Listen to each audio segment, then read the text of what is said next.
Hey, what's up everybody? Welcome to the video. This time is with the SH Figuarts Far From Home Stealth Suit Spider-Man. Now, one of these things where I actually love this figure, but I also have an extreme worry right now because with the Spider-Man figures, I feel like we're hitting that redundancy level and I freaking love Spider-Man. So I'm a little worried right now, whereas I kind of, because I'm getting the same staple here, it's the same thing. It's just I'm kind of collecting it and it's the same thing.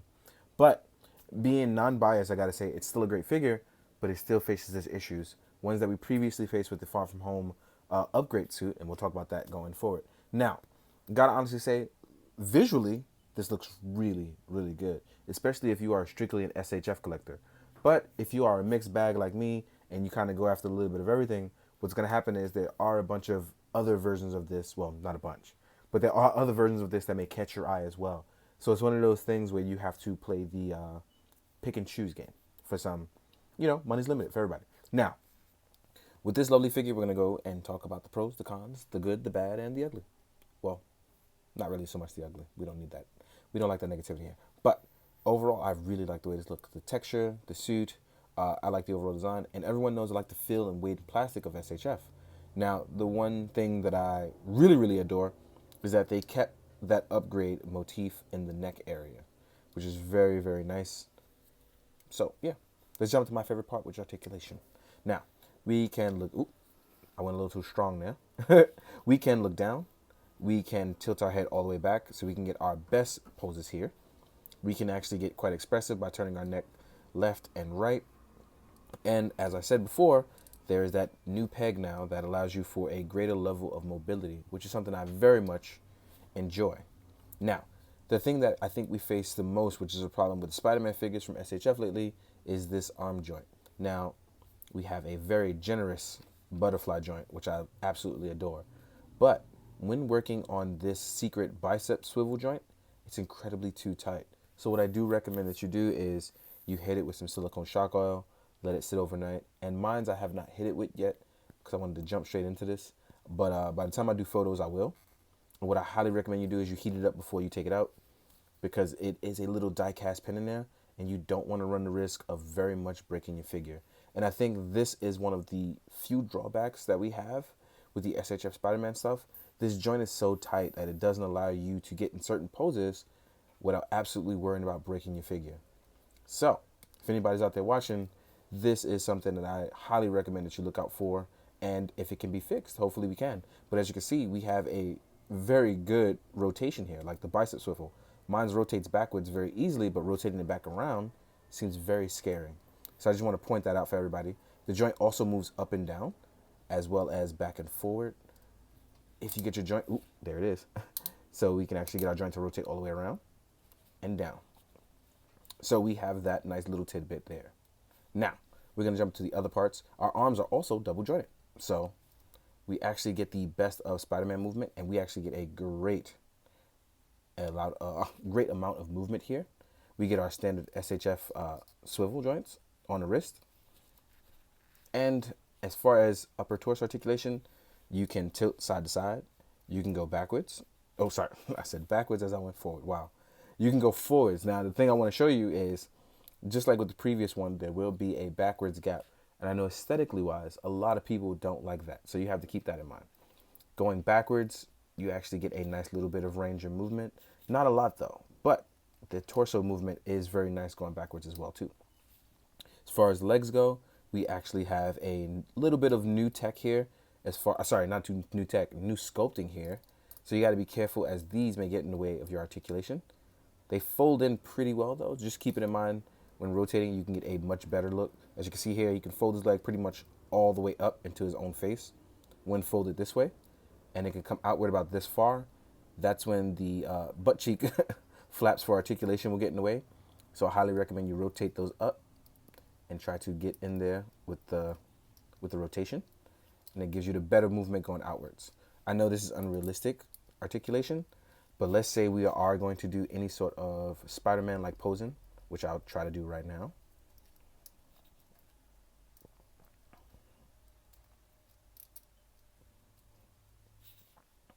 Yeah, I think we are going to be fine here. I think this is one of those things where articulation wise, this one will look absolutely fantastic doing any Spider-Man stuff. I don't think you'll face too many issues with this one that you may have faced with previous ones. Sorry. Now, as you saw here, the legs are double jointed. You get a forward and backwards movement, which are going to be a little bit hindered by this little bit of extra plastic here that comes in for the stealth pants leg, which is going to line up with the boot design. So keep that in mind. And then you have this nice little toe pivot, right? The only other gripe that I personally don't like is the lack of detail. And I think that stems from the fact that Bandai is getting art that comes from concept art as opposed to the movie. And they stick with it as opposed to doing a little bit of extra research, which kind of sucks because I really think if you put the extra little bit of effort in, you can kind of get a much better figure. You already have a great figure, you can get a much better one. Now, it's tough, but hey, so hopefully, you get that kind of achievement later on. Now, real quick though, we're going to talk about the accessories that he comes with. We actually get an unmasked head. Now, the unmasked head has... Ooh, let's change that. There we go. The unmasked head... Well, sorry. Why do I keep saying unmasked? The lens up head here. It looks okay. It's not the best head. It's just the lens up. But instead of it coming where it flips up, it's actually a plug-in that you plug in to show the lenses up, right? It's not a big deal. I would have preferred an unmasked head, but we didn't get that. We actually got it in, the in-game one. So keep that in mind, and maybe you'll be able to pop that on this. Hopefully it's compatible. You get your open wall crawling hands. Which, you place down, wall crawl. Enjoy that. You get your thwip web shooter hands. Standard staple for Spider-Man.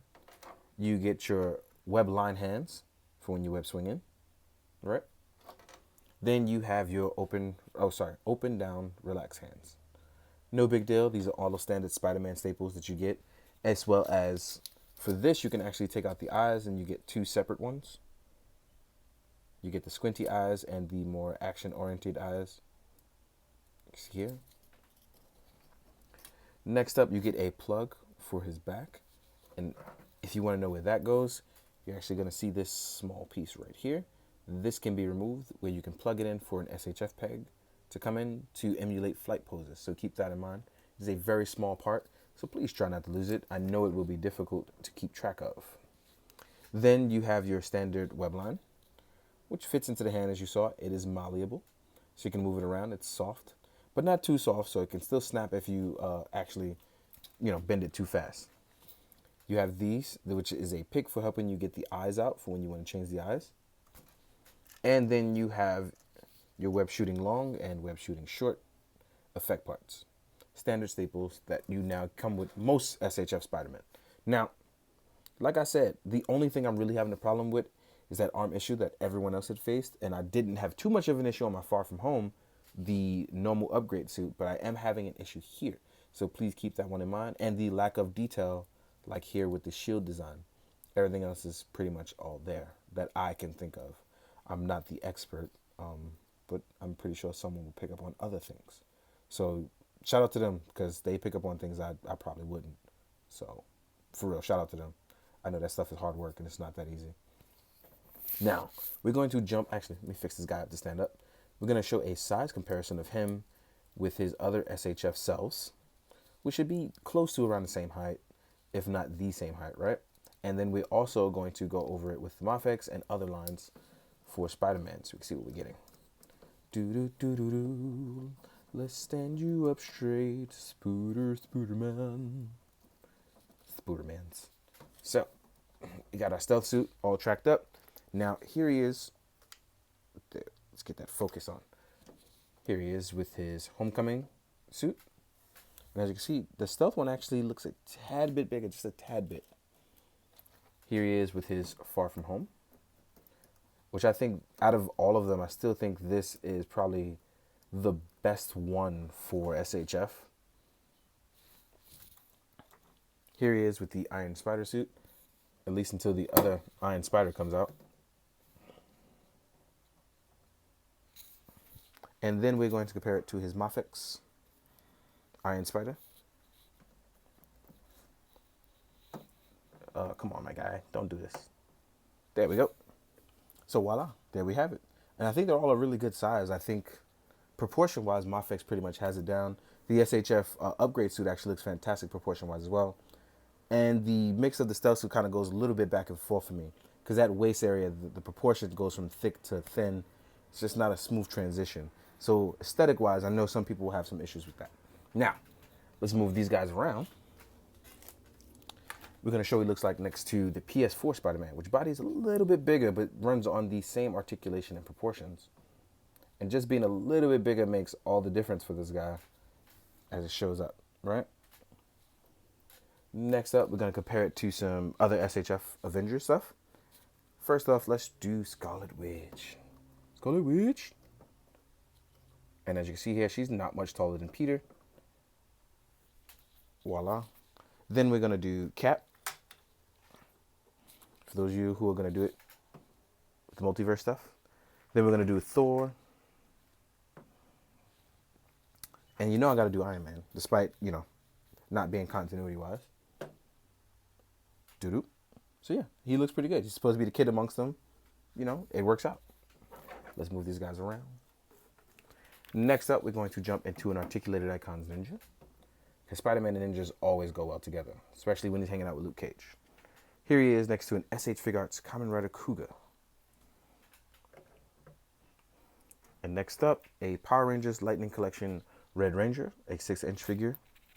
And then we're going to do it with a 6-inch adult counterpart, Spider-Man. You see why? He's pretty small. Yeah. Definitely a kid's body. Next up, we're going to do it with a Mezco Me, starring on a Gomez body, the Stealth Ops version. So when we're on a stealth mission together and I'm with the kid, it works out, right? Next up, a 1000 Toy Synthetic Human.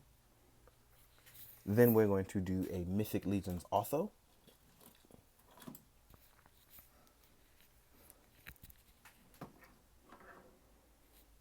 And can't think of. Oh, you know what? Since I have it here, let's throw it in. We have a Storm Collectibles Iori. Voila. So you can see scale-wise, it's kind of all over the place. Spider-Man, still being a teen, is the smallest, but it works mostly in scale with a bunch of other stuff, with the exception of Storm, which is too big for the SHF stuff, unless you're going to do some sort of well-done focus shot, right? All in all, I really, really like this, but you have to be very careful because this is a web shop and there was no US release, so you don't want to break this, especially after the money you spend on it, which I know is very difficult for some. So please hit it with some silicone shock oil, heat it up, make sure you take all the proper precautions, and hopefully nothing bad will happen to yours. In the meantime, guys, I hope this has helped you. I hope you found it informative. And as always, be good, do good, drink your water, guys. Later.